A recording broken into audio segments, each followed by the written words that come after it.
Garrett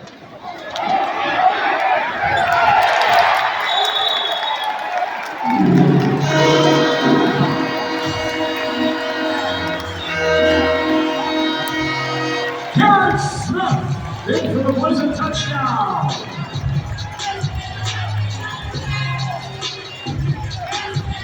That's a great play, Blizzard.